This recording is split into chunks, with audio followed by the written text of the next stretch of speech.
Victoria Teng was used to moving unnoticed, like the paintings on the walls, the grand vases in the corridors, or the polished marble statues scattered throughout Blackwood Mansion.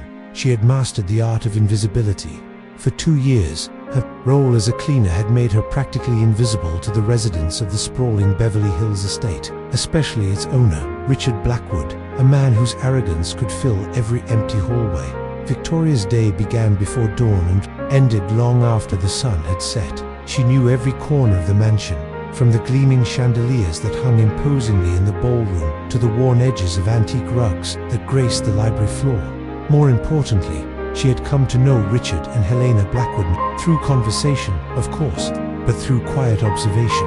It was on a chilly Wednesday morning that Victoria's routine shattered like fine porcelain. As she polished a set of silverware, the muffled echoes of laughter reached her ears, piercing through the heavy oak doors of Richard's study. Her cloth paused mid-motion, curiosity tugging at the edges of her composure. "I swear, Richard, this will be your most entertaining gala yet," a familiar voice crowed. It belonged to Patricia Weston, a senator's wife whose voice was perpetually tinged with condescension. "I can hardly wait to see her reaction." Richard's voice dripped with casual cruelty. Victoria could practically see the smirk he wore, that arrogant tilt of his chin. Imagine a cleaning lady at the Blackwood Gala. She'd probably faint at the entrance. Victoria felt her stomach twist into a tight knot, anger simmering silently beneath her skin. She returned to polishing, her movements sharper, deliberate. It wasn't the first insult she'd endured, but there was something different, something particularly malicious about this. "You're terrible, Richard." Patricia laughed. "But do you really think she'll show up?" "Oh, she'll show up. I'll make sure of it," Richard said confidently. "Helena, hand me the invitation." There was a pause, then Helena's soft voice broke in. "Are you certain about this? It seems excessively cruel." Richard chuckled darkly. "Come now, darling. Cruelty would be not inviting her at all. This is giving her a taste of a world she will never belong to." Victoria's jaw clenched involuntarily. Her grip tightened on the silverware as anger and humiliation battled fiercely inside her. Richard's footsteps drew closer. She hurriedly composed herself, eyes downcast, heart racing. The door swung open abruptly, revealing Richard's lean, meticulously dressed figure. Behind him stood Helena, tall and elegant, holding a gold-edged envelope. "Victoria," Richard said smoothly, extending the envelope with theatrical flair. "A very special invitation for you." Victoria lifted her gaze cautiously, taking the envelope, as though it might bite. The Blackwood crest shimmered mockingly against her palm. She felt Helena's eyes upon her, pity mixed with discomfort. "A gala," Victoria murmured softly, deliberately keeping her voice neutral. "Indeed," Richard replied, eyes glittering with anticipation. "Maximum elegance. I trust you have something suitable in your wardrobe." Patricia's laughter echoed behind him, sharp as glass shards. Victoria knew that sound too well, rich laughter, poised to wound. "Thank you, Mr. Blackwood," Victoria said calmly, forcing a polite smile onto her face. "I'll be there." Richard's expression flickered momentarily with surprise, quickly masked by a smug grin. "I'm delighted to hear it." As Richard turned away, Helena lingered a moment, her eyes briefly meeting Victoria's. She opened her mouth as if to speak, then seemed to think better of it. She followed Richard, leaving Victoria alone with the bitter taste of humiliation. Once the corridor was quiet again, Victoria released a breath she hadn't realized she'd been holding. She glanced down at the ornate invitation, her thoughts swirling furiously. She knew exactly what Richard was planning to publicly shame her, reminding everyone of her supposed inferiority. But Victoria had secrets too, hidden beneath the surface, of her calm demeanor, and she'd just made a decision. If Richard wanted her at the gala, she would be there, but she would attend on her own terms. That evening, Victoria stood in her modest apartment across town, staring at the small box hidden deep within her closet. She hadn't opened it in years, but tonight it felt necessary. Her hands shook slightly as she lifted the lid, revealing a deep blue satin gown, impeccably preserved. The gown had belonged to her mother, Isabella Thames, a woman whose memory carried both pride and pain. "Mum," she whispered, lifting the fabric gently, the memories flooding back. Her mother, elegant and poised, sitting at a grand piano, fingers dancing effortlessly across ivory keys. Isabella had taught music in the very halls Victoria now cleaned. until one day, everything had collapsed, leaving behind only silence and loss. Victoria placed the dress against herself, imagining her mother's voice, calm yet fierce, always reminding her, strength isn't loud, Victoria, strength is the silence that remains standing. She took a deep breath.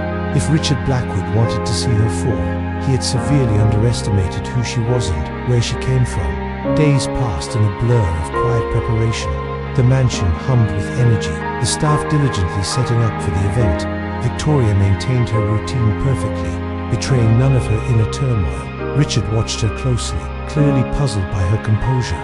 On the evening of the gala, Victoria finished her cleaning duties early, avoiding eye contact with the other servants. She felt their curious gazes, their whispers trailing her down, the whole, but chose to focus solely on her goal. As she exited through the servants' entrance, she sensed someone watching. Turning, she met Helena's conflicted gaze.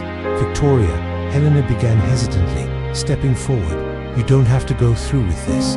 Richard, he can be cruel. Victoria finished gently. I know.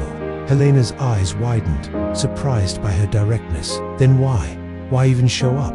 Victoria paused, measuring her words carefully.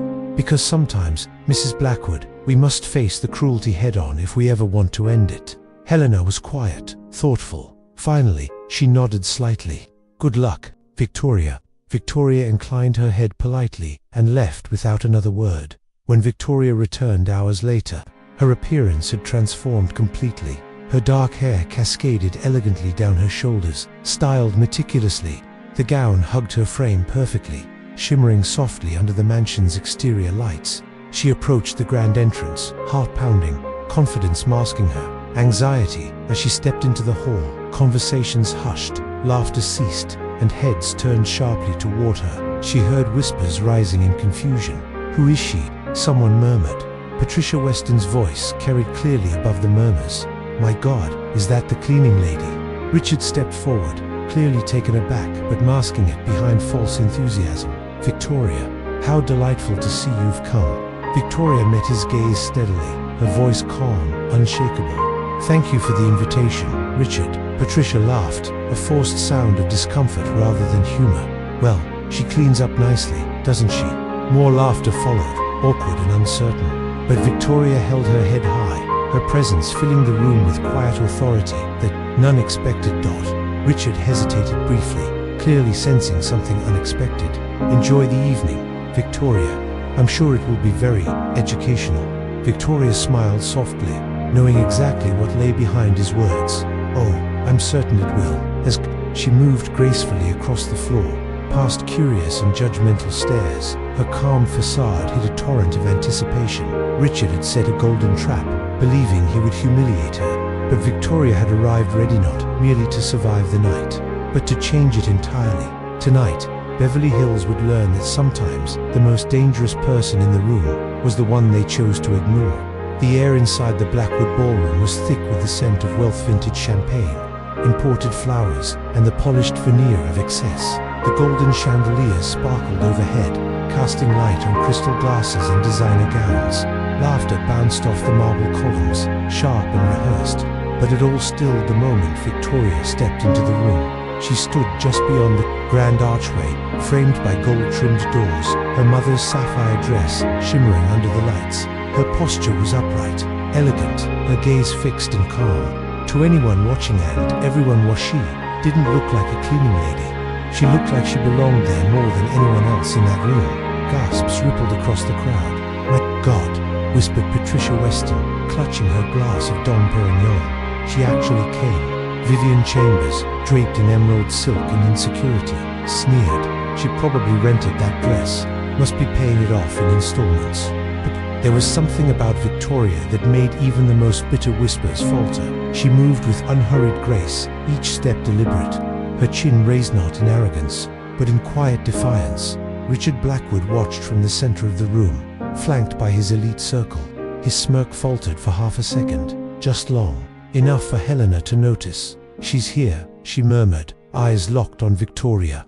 She took the bait, Richard replied, but his voice lacked its usual bite. As Victoria approached, the crowd instinctively parted, not out of respect, but curiosity. Phones lifted subtly, Eyes darted between Richard and the woman who had just appended the room with her presence.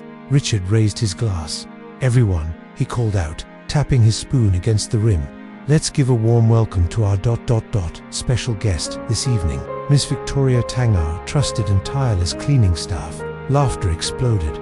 Some clapped, others just watched, sensing something wasn't quite right. Victoria stopped a few feet in front of him. She took a moment to scan the crowd before her eyes returned to Richard. "Thank you, Richard," she said, her voice steady. "It's not every day a cleaning lady gets an invitation to a charity gala hosted by the very people who pretend she doesn't exist." The laughter died immediately. For a moment, no one moved. Then a ripple of uneasy chuckles spread from Richard's side of the room.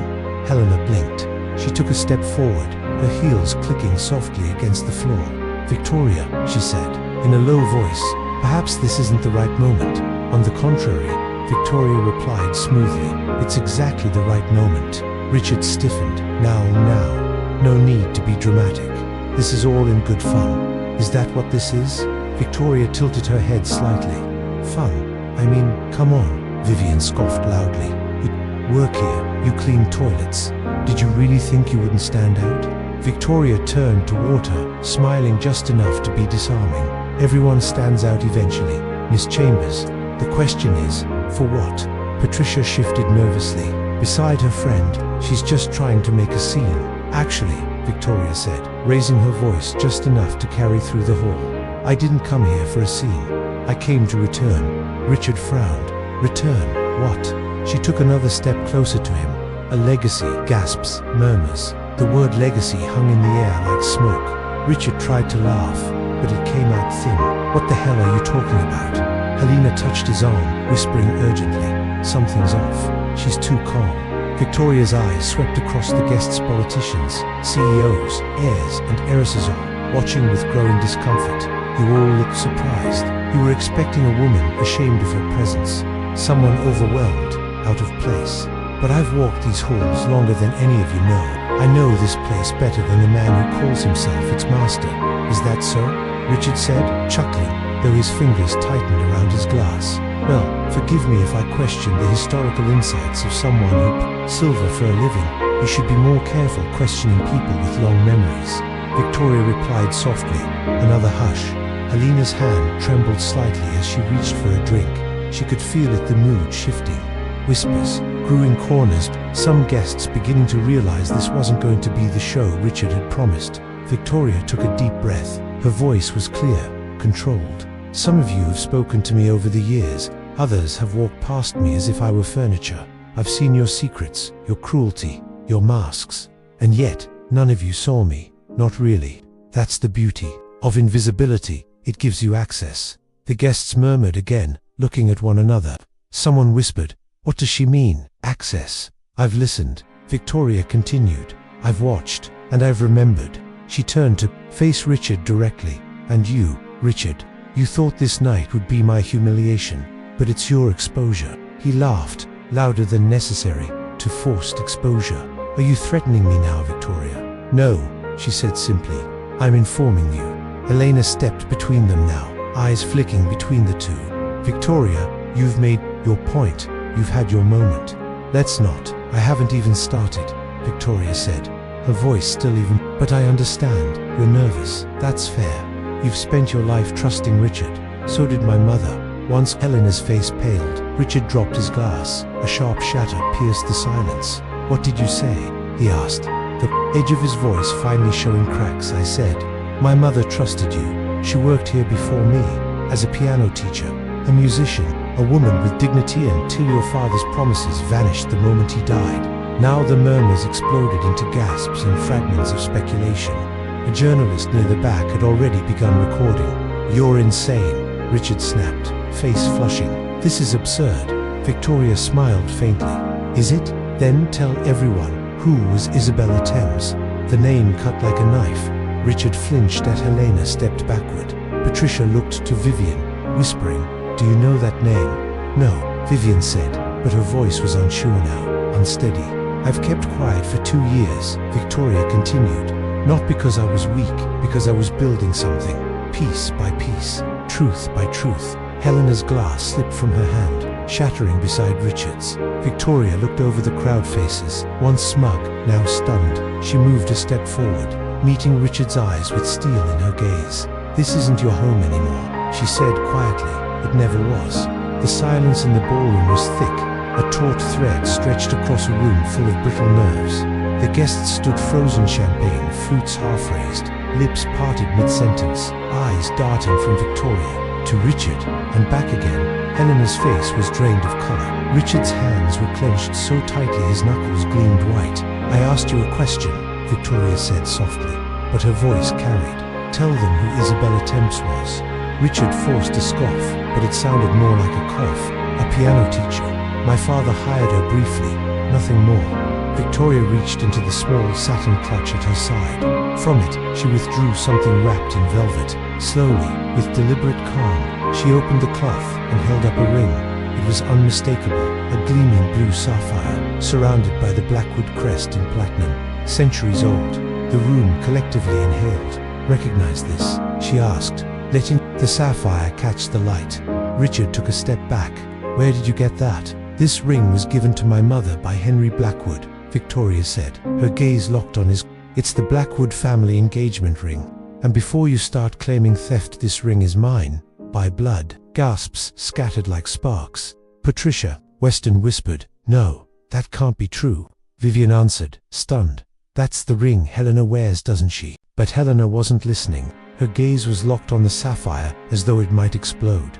"That ring," she whispered. Victoria stepped forward, just enough to command the room again. "You see, I didn't come here for your pity," she said, "or your applause. I came for the truth. Because that man," she pointed to Richard, "spent the last 20 years pretending I didn't exist. Because admitting I was part of the Blackwood family would have cost him money, power, control. I don't know what game you're playing," Richard barked, his voice cracking under the strain. "But it ends now." "It's not a game," Victoria replied evenly. "It's history. Your father fell in love with my mother. He promised to support us, and he didn't, the day he died. But his death wasn't natural, was it?" Helena turned sharply to Richard. "What is she talking about?" "She's lying," he snapped, not meeting her eyes. "She's a delusional employee looking for attention." Victoria ignored him.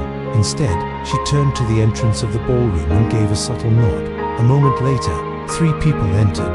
The first was Diane Morrison, tall and sharp-eyed, one of the most respected investigative journalists in the state. Her camera crew stood just behind her, filming everything. The second was David Chen, dressed in a charcoal suit, holding a leather briefcase and moving with quiet authority. And the third made Richard Blackwood stagger as though he'd been struck in the gut. "Dr. Hamilton." Helena gasped, stunned. "What are you doing here?" Dr. Jonathan Hamilton, Henry Blackwood's former private physician, looked visibly aged, but his voice was steady. "It's time the truth came out," he said. "Stop this," Richard ordered, his voice high and cracking. "You have no idea what you're doing." "Oh, I do," Hamilton replied. He stepped forward. 20 years ago, I signed a falsified death certificate. I was told Henry Blackwood had died of heart failure. But the truth is he was poisoned. Slowly, over months, the room exploded into gasps and cries of disbelief. "You're lying," Richard shouted, now flushed, sweat beading on his forehead. "No, Mr. Blackwood," Diane Morrison said, stepping forward. "We have evidence, phone records, transaction histories, blood test reports recovered and retested by an independent lab." David Chen opened his briefcase. "We also have a copy of Henry Blackwood's original will, one which includes Victoria Tang as a named beneficiary. This document was never executed because Henry died under suspicious circumstances just days before it was finalized." "This is madness," Richard howled. "You can't prove anything." "Oh, but we can," Diane said. She raised a tablet and pressed play. The speakers in the ballroom crackled to life. Richard's voice, unmistakable, filled the hall. "Hamilton, you're going to keep your mouth shut about anything strange you found in the old man's blood. If you open your mouth, I guarantee you'll never work as a doctor again.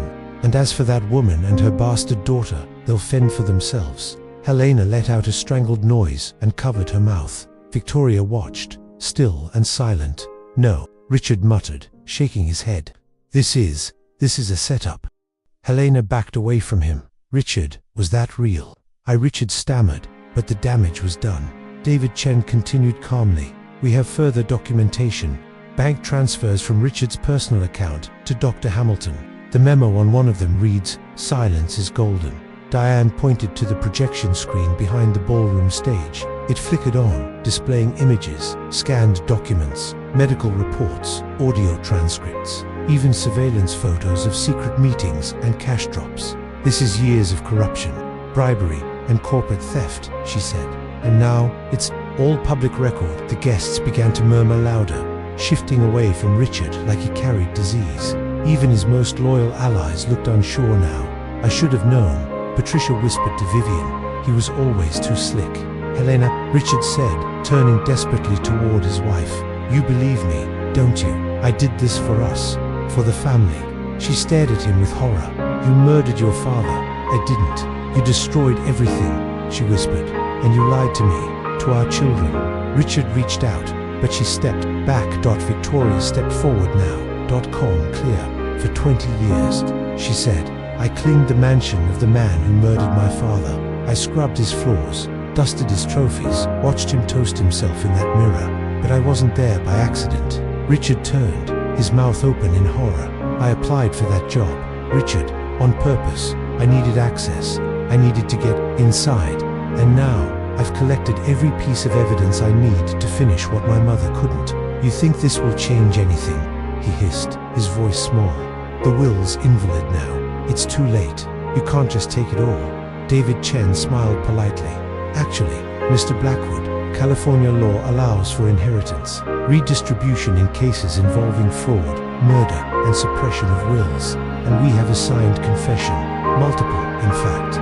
Richard's shoulders slumped. He looked broken, the lion brought to his knees. Helena stepped away from him completely, moving toward Victoria. "I didn't know," she whispered. "Not about you, not about any of it." Victoria nodded, a small but genuine gesture. "I know, but now you do." Richard collapsed into a chair, staring at nothing.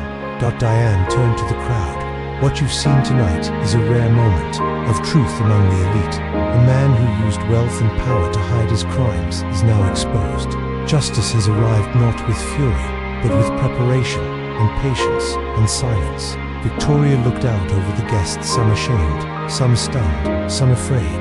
"I didn't do this for vengeance," she said. "I did it for justice, because dignity can't be stolen, it can only be reclaimed." Then, as if on cue, sirens echoed in the distance. Red and blue lights danced through the tall windows of Blackwood Mansion. Richard lifted his head, eyes wide. "Wait, no, not like this. Please, Victoria." She looked at him for a long moment. "I'm not taking your life. You did that all by yourself." And as the doors opened, an officer strode in, handcuffs glinting under the chandelier light. Victoria exhaled slowly for the first time in 20 years, the ballroom once echoing with laughter.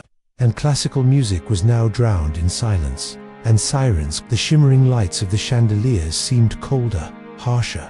The laughter was gone.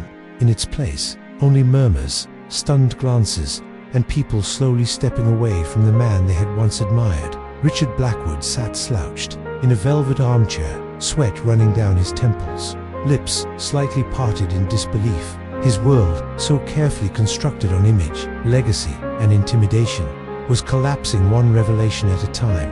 Uniformed officers entered through the main entrance, calm and assured.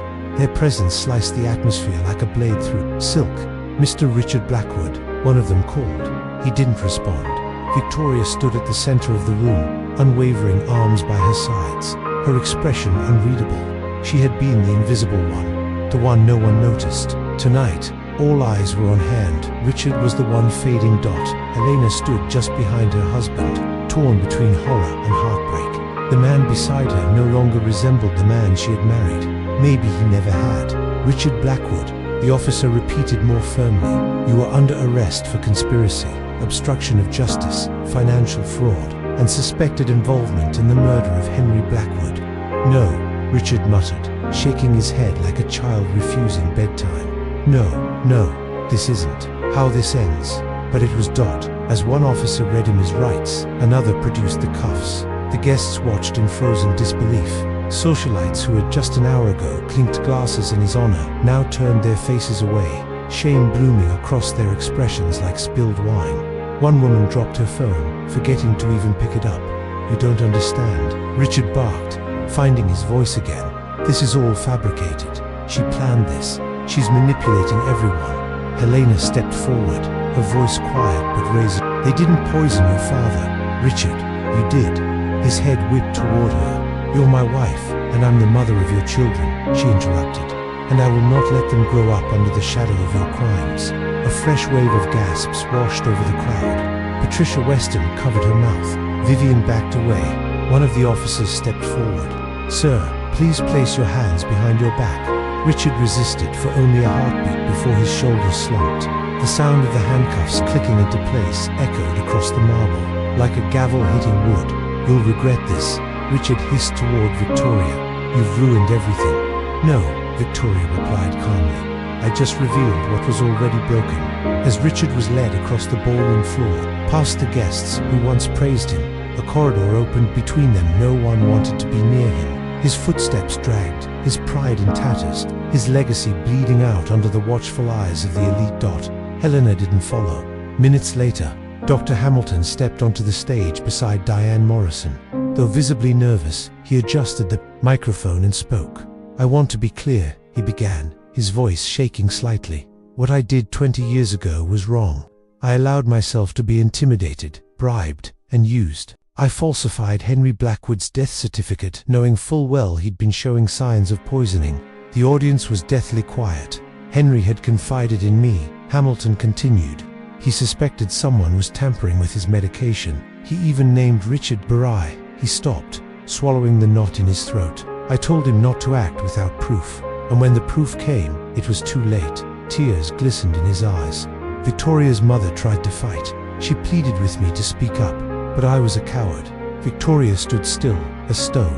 "Today," Hamilton said, "I'm finally doing what I should have done 2 decades ago, and I'll accept whatever consequences come with it." Diane stepped beside him. "That won't be necessary, Dr. Hamilton. The law will consider your cooperation and testimony. What matters now is that the truth is no longer buried." Applause broke out on Evan at first, then growing. Not from everyone, but from enough to make Richard's absence felt like a vacuum. Back in the hall, Helena approached Victoria slowly. For a long moment, they simply stood face to face. "I need to ask you something," Helena said finally. Victoria nodded. "Why didn't you destroy me, too?"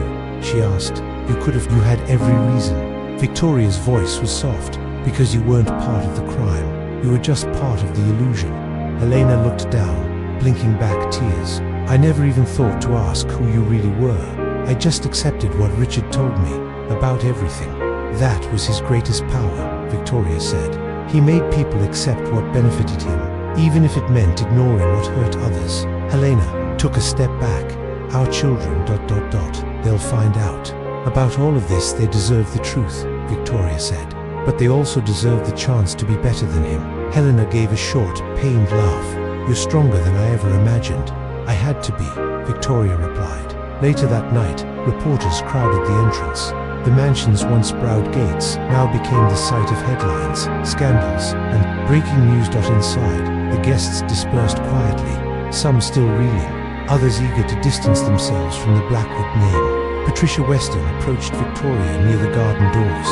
"I wanted to say, I'm sorry," she said hesitantly. "We didn't know." Victoria gave her a cold, unreadable smile. "You didn't want to know." Patricia flinched. "I hope you'll forgive." "I don't need your forgiveness," Victoria interrupted. "I need you to remember this moment, the next time you look down on someone." Vivian tried to speak as well, but couldn't meet Victoria's eyes. The last guests left. Helena stood near the grand piano, Isabella's piano, long unused. She touched one of the keys. A soft, lonely note echoed through the empty hall. Victoria approached, and for a moment, the two women simply listened. "Think," Helena said quietly. "You've done what no one else ever could." Victoria glanced at her. "What's that?" "You brought this house back to life, not with money or prestige, with truth." Victoria didn't answer. She simply nodded and walked away, heels clicking softly as she made her way to the door, where Richard had once stood laughing at her arrival. Now, the echo of her steps was the only sound. The empire had fallen, and from the wreckage something new was rising. For a long moment after the sirens faded into the distance, there was only Stillness, the kind that lingers after disaster, the hush of disbelief, of faces pale with realization, of expensive shoes shifting uncomfortably on polished floors. Richard Blackwood stood in the center of the ballroom, surrounded by the very people he had once ruled over with confidence and charm. But now, the room that once adored him looked at him with silence, suspicion, and fear. "You're all being deceived," he said, his voice forced, cracking as he searched for an ally. "This woman, she's spinning a story to take what isn't hers." But no one moved. Not even Helena. Victoria remained poised, her expression unreadable. The sapphire ring still gleaming under the chandelier above her, the same chandelier under which Richard had toasted himself in 1,000 parties, just like this one. Until now. From the side of the ballroom, Dr. Hamilton stepped forward slowly. All eyes turned toward him as he cleared his throat, his hands shaking slightly. Diane Morrison stood beside him, camera crew filming silently, the red light on the lens glowing like an eye of judgment. "I've waited 20 years to speak the truth," Hamilton began, "and it's time I stop waiting." He stepped up to a small platform near the orchestra space. The microphone crackled as he took hold of it. "I was Henry Blackwood's physician during the final years of his life. I was there when he started having symptoms: extreme fatigue, tremors, disorientation. At first, we assumed it was stress or age, but the signs didn't add up. The crowd was still, even the servers had stopped moving. I ordered a blood test. The results came back, alarming trace amounts of arsenic. That was the moment I knew something was wrong. But before I could act, before I could confront him, Richard showed up at my office."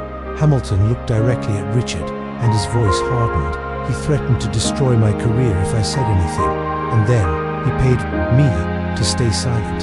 He gave me a check and a warning, so I falsified the death certificate. Said it was heart failure." Helena staggered back, her hand clutching her stomach. "No," she murmured. "No, Richard." He looked at her, panic rising. "I didn't, Helena. He was old. You murdered him," she said, her voice breaking. "Your own father." Richard took a step toward her, but the two uniformed officers moved forward quickly. "Sir, please keep your distance," one said firmly. "This is all a lie," Richard shouted. "She's turning everyone against me." Victoria raised her voice calmly but clearly. "No one had to be turned against you, Richard. They only had to open their eyes." David Chen, standing beside Diane, stepped forward next. "I'm here, representing the legal interests of Victoria Blackwood," he said. "I've reviewed Henry Blackwood's original will, which includes Victoria as a rightful heir. This document was suppressed, illegally, along with tampered financial records and proof of inheritance fraud." He held up a thick file folder, its tab marked with the Blackwood crest. "Additionally, we have audio recordings of Richard coercing Dr. Hamilton, evidence of embezzlement from Blackwood Global Industries, and bribery involving 3 public officials." Richard's face flushed, deep red. "You can't prove any of that." "We already did," Chen replied, "and the authorities agreed." One of the officers stepped forward. "Mr. Richard Blackwood, you are under arrest for the murder of Henry Blackwood, financial fraud, obstruction of justice, and conspiracy to cover up a criminal act." The second officer took Richard's wrists, pulling them behind his back. The snap of the handcuffs echoed across the room like a thunderclap. "Get your hands off me," Richard shouted, struggling wildly. "Do you know who I am? I built this city." "No," Victoria said softly, stepping into his line of sight. "You built a lie, and it ends tonight." Guests gasped, some turned away, others filmed. The atmosphere had shifted from gossip to a public reckoning. Richard thrashed once more, but the officers were prepared. They began leading him through the crowd. As he passed, once loyal friends stepped aside, refusing to meet his eyes. Helena stood still, arms crossed, watching it unfold. Her expression wasn't angry, it was something colder. Richard locked eyes with her as he passed. "Helena, please, say something." She didn't blink. "I already said enough when I married you. Don't let them take me," he begged. "Think of the kids, our family." Helena stepped closer to him for the first time since the arrest. Her voice dropped, just enough for only him and Victoria to hear. "You destroyed our family the day you chose power over truth. You don't get to beg for loyalty now." Victoria watched it all, her face composed. She didn't smile, she didn't gloat, she simply breathed as Richard was led through the main doors of the ballroom, past the flashing lights of the reporters. Outside, The door closed behind him with a thud, and with it, the Blackwood legacy at least. Richard's version was over. Inside the mansion, the ballroom felt different now. Deflated, exposed. Guests murmured softly, some leaving quickly, others lingering in shock. The pianist, unsure of what else to do, struck a few hesitant keys before falling silent again. Diane Morrison approached Victoria quietly. "I'd like to schedule a full interview tomorrow. No pressure, but I think the world needs to hear your story, your version." Victoria nodded slowly. "Let me sleep first." Diane smiled. "You've earned it." David Chen approached next. "The court will move quickly on this," he said, "especially now that it's public. You have rightful claim not just to the inheritance, but the company itself." Victoria looked at him. "It's not about the money. It never was." "I know," he said, "but what you do with it, that's what matters now." Helena stood nearby, quiet. She waited until the others left before speaking. "I didn't see it," she said softly. "I know. I thought I married a man with ambition." Helena went on. "I didn't realize I married a man who would bury his own father and his own sister to keep it." Victoria looked at her. "People believe what makes them feel safe." Helena's eyes welled with tears. "What happens now? You go home to your children," Victoria said. "You tell them the truth, and you help them become nothing like him." Helena covered her mouth, nodded, and stepped away. As the last of the guests trickled out and the camera crews packed up, Victoria remained standing in the center of the ballroom. The lights had dimmed slightly.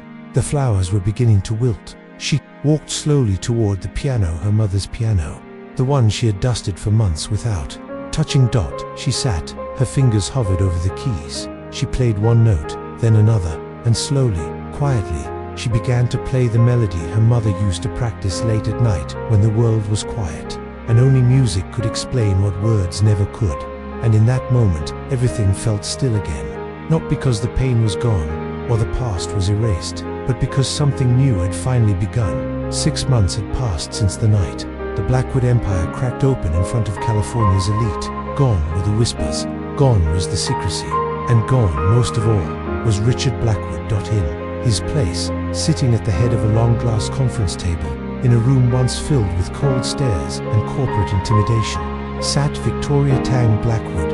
The plaque on the door no longer read President and CEO Richard Blackwood. Now it simply said, Victoria T. Blackwood, Executive Director. She didn't inherit the position, she rebuilt it. The office, like everything else, had changed. The walls that once displayed trophies of power stock certificates, global maps, corporate awards were now filled with framed portraits of employees, community projects, scholarship recipients, and children. Where Richard had ruled with fear and status, Victoria led with fairness and vision.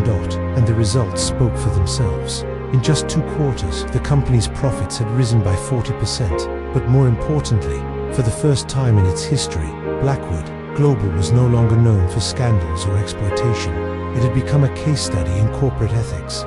Equal pay, mental health care, mentorship programs, and zero tolerance for abuse were now standard. Executives were required to start their first week shadowing frontline staff. Victoria had made sure no one in the company ever felt invisible again. It was late afternoon when Helena walked into the office. She looked tired but peaceful, dressed in simple beige, far removed from the high-fashion armor she once wore. Victoria looked up from her desk and nodded toward the visitor chair. "Helena." "Victoria," Helena replied gently. "I hope this isn't a bad time." Victoria gestured for her to sit. "I'm always willing to make time for someone who asks respectfully." Helena smiled faintly. "I've been practicing that. Respect." They sat in silence for a moment, the kind that holds weight but not tension. "I just wanted to say thank you," Helena said, her voice barely above a whisper, "for not destroying my children along with their father's name, for protecting them when you didn't have to." Victoria's eyes softened. They had nothing to do with what Richard did. Children don't carry their parents' sins, they carry their potential. Helena blinked quickly, holding back tears. "I've told them everything. About your mother, about the will, about who you really are. They want to meet you." Victoria nodded. "In time, and when they do."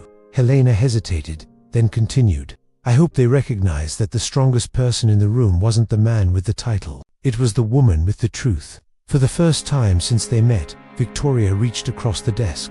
She took Helena's hand, gently. "I didn't need to destroy you," she said. "I just needed you to see." Helena gripped her hand, then stood. "You didn't just make me see. You gave me a chance to change." 3 weeks later, the adoption papers came through.